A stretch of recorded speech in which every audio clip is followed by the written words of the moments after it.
دوستو استقبال ہے آپ کا ہمارے چینل حنیف بیان ریئیکشن پر۔ دوستو رک جائیے، آج جو بیان آپ سنیں گے وہ شاید آپ کو پہلے کبھی اس انداز میں نہ سننے کو ملا ہوگا۔ غور سے سنیے گا کیونکہ یہ پیغام، یہ بیان دلوں کو جگانے والا ہے۔ پہلے لوگ بھی جمعے کے دن درود پاک کی کثرت کرتے تھے، خیرات کیا کرتے تھے کہ 8 دن کا کفارہ ہو جائے، اللہ تبارک و تعالی راضی ہو جائے۔ آج کے دن قیامت آئے گی، نہ جانے میرا کیا حال بنے گا، کن لوگوں میں میرا شمار ہوگا۔ مدنی کریم صلی اللہ تعالی علیہ وسلم کا دربار لگا ہوا ہے، مجلس ہے آقا مدنی صلی اللہ علیہ وسلم کی۔ وہ کتنے مقدروں والے جوان تھے جو اپنے محبوب صلی اللہ علیہ وسلم کی مجلس میں بیٹھتے تھے، وہ کتنے خوش بخت اور خوش نصیبے والے لوگ تھے جو اپنے آقا کے سامنے بیٹھتے تھے۔ حضور کریم صلی اللہ علیہ وسلم نے فرمایا، مجھے 3 چیزوں سے بڑی محبت ہے، 3 چیزیں بڑی پیاری لگتی ہیں، 3 چیزیں دنیا میں بڑی مرغوب ہیں مجھے۔ فرمایا، ایک نماز میری آنکھوں کی ٹھنڈک ہے۔ سرکار کی پسندیدہ بات سنو، فرمایا نماز میری آنکھوں کی ٹھنڈک ہے۔ جو نماز پڑھتا ہے وہ میری آنکھوں کو ٹھنڈا کرتا ہے، جو نماز نہیں پڑھتا کیا مطلب، وہ مجھے رنج دیتا ہے۔ اور جامع ترمذی میں ایک حدیث موجود ہے، ارشاد ہے حضور کریم سب کہہ دو صلی اللہ علیہ وسلم کا، فرمایا کہ ہر پیر کے دن، ہر جمعرات کے دن ہر امتی کا نامہ اعمال میرے سامنے پیش کیا جاتا ہے۔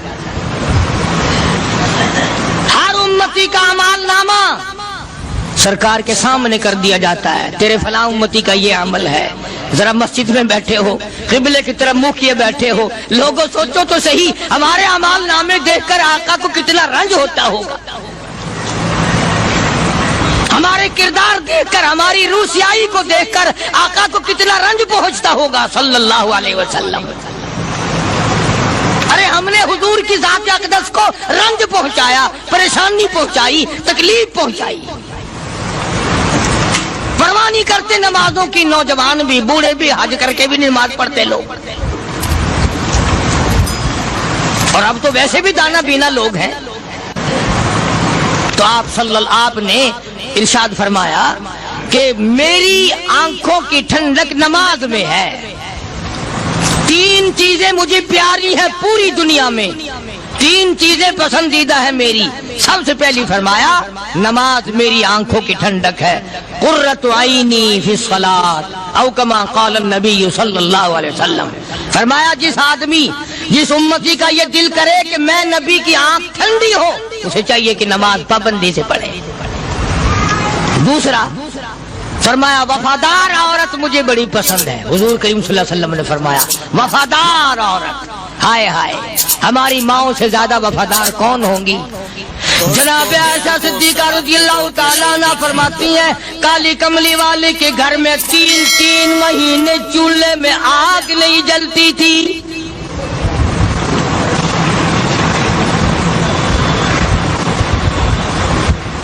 دوسروں کے واسطے ہے سیم و زر و گوہر، اور اپنا یہ حال ہے کہ چولہا ہے بجھا ہوا۔ جناب عائشہ صدیقہ رضی اللہ تعالیٰ عنہ فرماتی ہیں، ہمیں 24 گھنٹے میں 1 پانی کا پیالہ اور 1 کھجور کا دانہ ملا کرتا تھا۔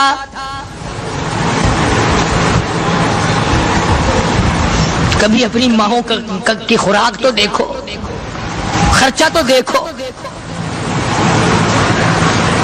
اور اگلی بات سنو تو حیران ہو جاؤ۔ جناب عائشہ صدیقہ رضی اللہ تعالیٰ عنہ فرماتی ہیں، اس پیالے اور کھجور کی قدر بھی تب ہوئی جب وہ بھی نہ ملی۔ پیسوں کو برباد کرنے والوں، بے قدری کرنے والوں، ذرا سوچو تو صحیح کہ کیا گھر ہے محمد عربی سب کہہ دو صلی اللہ علیہ وسلم کا۔ اسی گھر سے خیر و برکت ملی صحابہ کرام کو، لیکن دنیا نہ تھی، بلڈنگ نہ تھی، کوٹھی نہ تھی، بنگلہ نہ تھا، چہل پہل نہ تھی۔ اچھا ایک بات اور آج یاد کر کے لے جاؤ، یہ تو مجبوری ہوئی نا، یہ تو ایک مجبوری ہوئی، پریشانی ہوئی، محتاجی ہوئی کہ پانی کا ایک پیالہ اور ایک کھجور کا دانہ ملتا تھا. اور اگلی بات سنو تو حیران ہو جاؤ. مجبوری اور چیز ہے، اختیار سے کرنا اور چیز ہے. جناب فاروق اعظم رضی اللہ تعالیٰ عنہ کی حکومت ہے. عائشہ صدیقہ رضی اللہ تعالیٰ عنہ سال کا خرچہ 12,000 روپیہ بوری میں بھر کر حضرت عمر نے حضرت عائشہ کے گھر پہنچا دیا. لو تمہارا یہ سال کا خرچہ آ گیا. سال کا خرچہ حضرت عمر رضی اللہ تعالیٰ عنہ نے جناب عائشہ صدیقہ رضی اللہ تعالیٰ عنہ کے پاس بھیجا. اتنا بڑا بورا بھر کر آیا. اللہ غنی، بجائے خوش ہونے کے، بجائے مچلنے کے، بجائے فخر کرنے کے، اپنی خادمہ سے فرمانے لگی.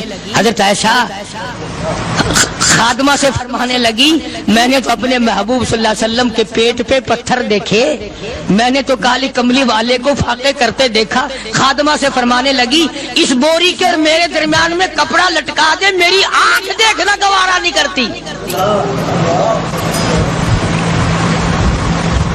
میری آنکھ دیکھنا بھی گوارا نہیں کرتی. اس نے کپڑا لٹکا دیا. اس کے بعد خادمہ سے فرمانے لگی مدینے میں اعلان کراؤ جس کو خیرات چاہیے وہ عائشہ کے دروازے سے آ کے لے جائے رضی اللہ تعالیٰ عنہ. سارے مدینے میں اعلان ہوگا خیرات لینے والے آ جاؤ. شیئر ضرور کرے. ایک اور بات تھی اس وقت میں، ضرورت مند جاتا تھا، یہ نہیں کہ ٹیبک میں ہزاروں روپیہ پڑا ہوا پھر بھی مانگ کے کھانا ہے. جیب میں ہزاروں روپیہ پھر بھی مانگنا ہے، پلے سے نہیں کھانا. کہ جتنے بھیک مانگے ہیں نا بھیک مانگنے والے، 1 کروڑ روپیہ دے دو انشاءاللہ شام کو پھر بھی مانگے گا. اس کے مقدر میں بھیک مانگنا ہے. فرمانے لگی کچھ نہیں ہے. وہ خادمہ کہنے لگی کچھ نہیں ہے. اب وہ خادمہ کہنے لگی کہ اگر 1 ٹکے کا گوشت منگوا لیتی تو تم بھی اپنا روزہ کھول لیتی گوشت سے، میں بھی کھا لیتی. کیا جواب دیا اما عائشہ صدیقہ رضی اللہ تعالیٰ عنہ نے؟ فرمانے لگی اب تانا دینے سے کیا فائدہ، تو نے اس وقت یاد کیوں نہیں دلایا؟ اس لیے میں نے یہ واقعہ سنا دیا کہ پہلی بات سن کر کے تو آپ لوگوں کے دل میں بھی یہ بات آئی ہے نا کہ جی مجبوری ہے، چوری تو وہ کرنے سے رہی بیچاری. پریشانی جو ہوئی، غربت جو ہوئی، تنگی جو ہوئی، چلو پانی کا پیالے پہ گزر کیا. اور نہیں، یہ حضرات اختیاری بھی فاقہ کرتے تھے. اب 12,000 آیا اور افطار کرنے کے لیے چھچوا رہے، کھجور بھی نہیں. اور ہم تو خدا جانے کب کب تک کا انتظام سوچتے ہیں.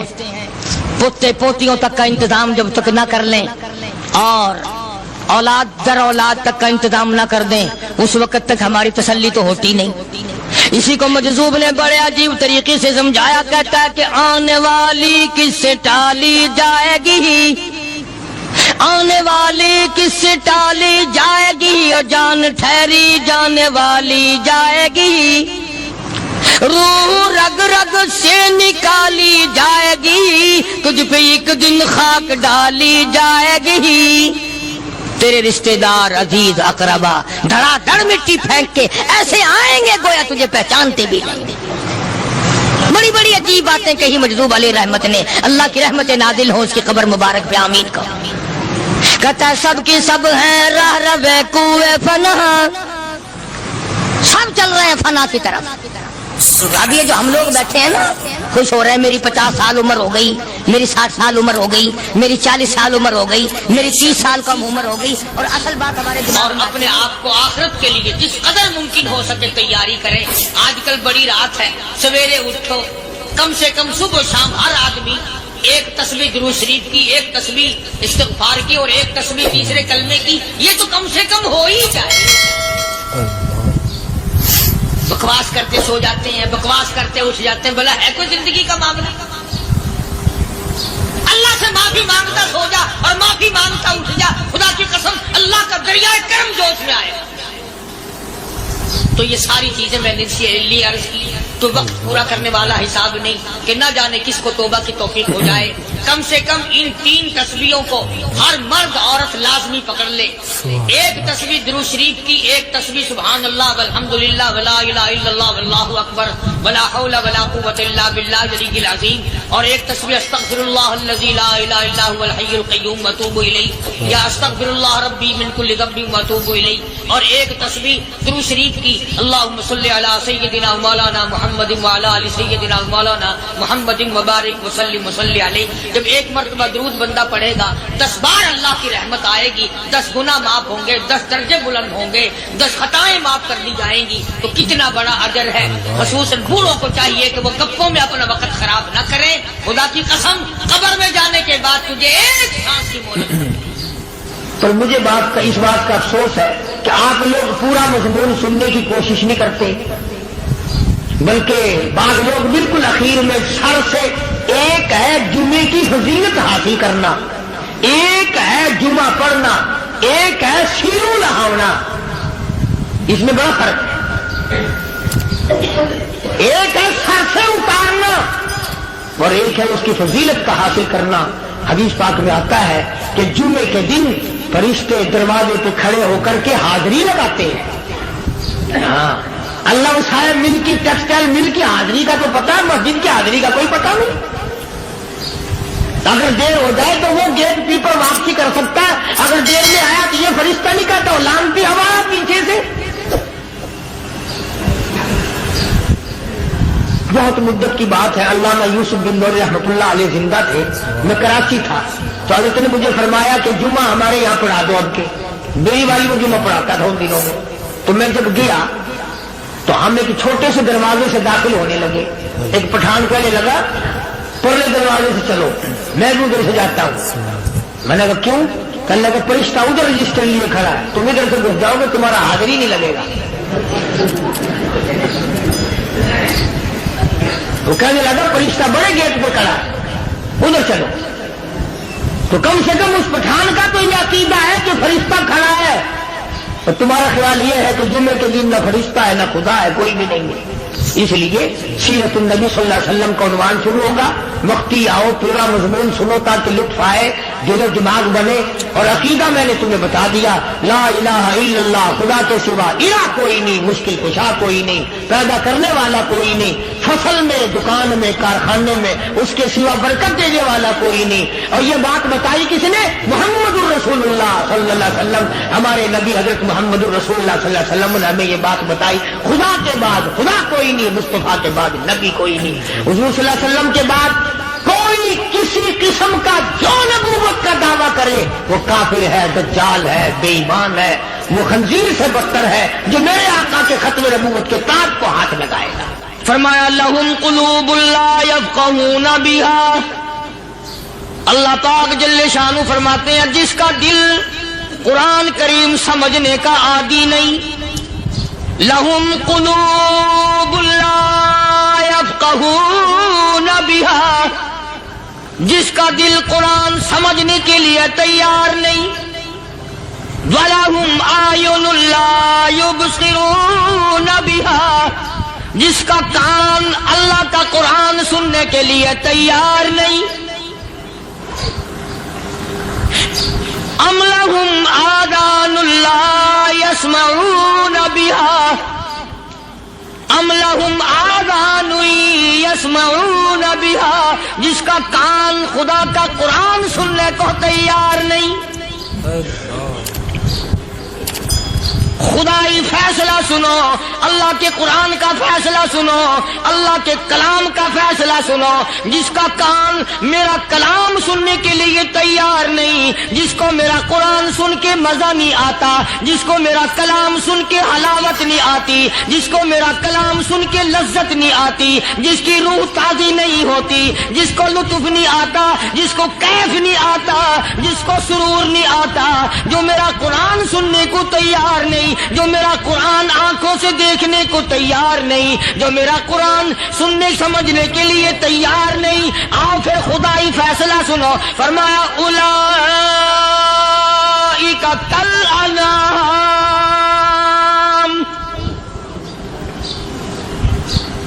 میرا فیصلہ نہیں، کسی پارٹی کا فیصلہ نہیں، کسی فرقے کا نہیں، کسی طبقے کا نہیں، کسی جماعت کا نہیں. فرمایا اولئک الانعام. پیدا کرنے والا مالک و خالق کہتا ہے مجھے اپنی کبریائی کی قسم یہ سارے جانور ہیں.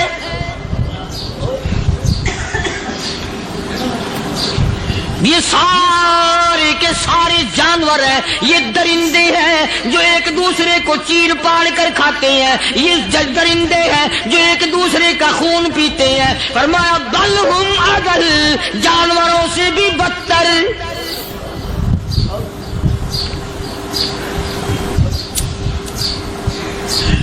جس کے دل میں قرآن سن کر ترس نہیں، جس دل میں رحم نہیں، اپنے سے کمزور دیکھ کر جس کے دل میں شفقت نہیں، مہربانی کا مادہ نہیں. فرمایا وہ کوئی بندہ ہے، وہ تو جانور ہے. اور خدا قسم میں آ گیا فرمایا بل ہم اضل، اس سے بھی بدتر. اللہ والے جو ہیں وہ ان خصلتوں کو دور کراتے ہیں اور وہ آدمی کے مزاج اور دل میں سے ایسی چیزیں نکالتے ہیں جو اس کی بربادی کا ذریعہ بنتا ہے. دل کی بیماریوں کا کسی کو فکر نہیں. بخار ہو جائے آپ چڑھ جائے آپ کو پتہ چل جاتا ہے، نزلہ ہو جائے آپ کو پتہ چل جاتا ہے، کھانسی ہو جائے پتہ چل جاتا ہے. دل کی بیماریوں کا کیا پتہ چلے؟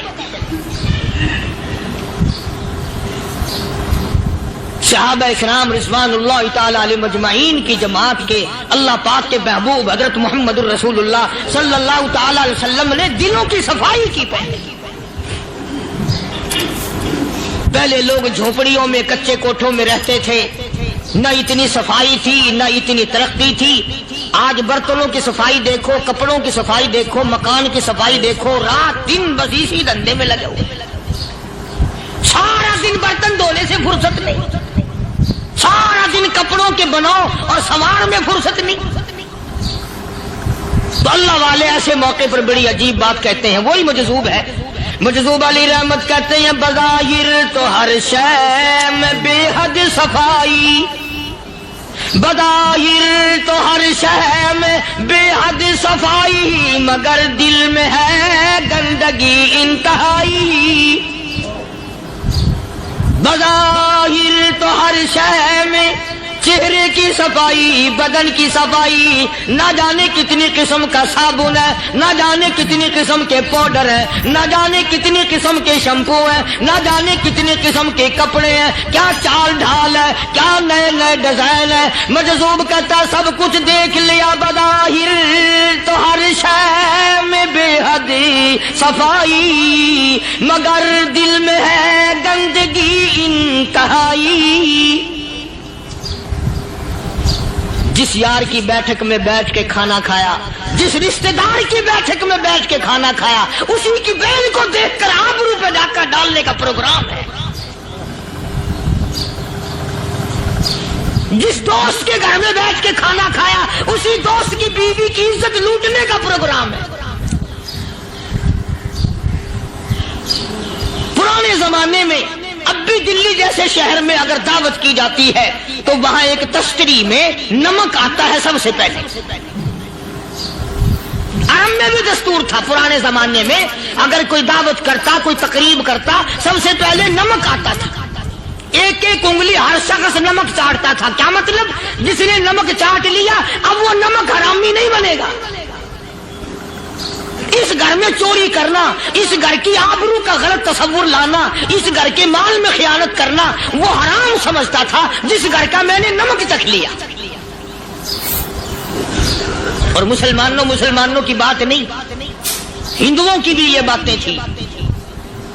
مولانا محمد علی صاحب جلندری سب قید رحمت اللہ علیہ فرمایا کرتے تھے کہ ایک سکھ تھا بہت بڑا ڈاکو، مسلمان اور ہندو مل کر اس کو ساتھ ملا کر کے لے گئے کہ یہاں اس گاؤں میں اس پنڈ میں ڈاکہ ڈالیں. سفر کر کے گئے، تکلیف اٹھا کے گئے. اس سکھ ڈاکو نے پوچھ لیا کہ یہ کون سا گاؤں ہے کہ یہ فلانا ہے. اچھا سارے کے سارے یہ تلاش کرو، یہ سوچ بچار کرو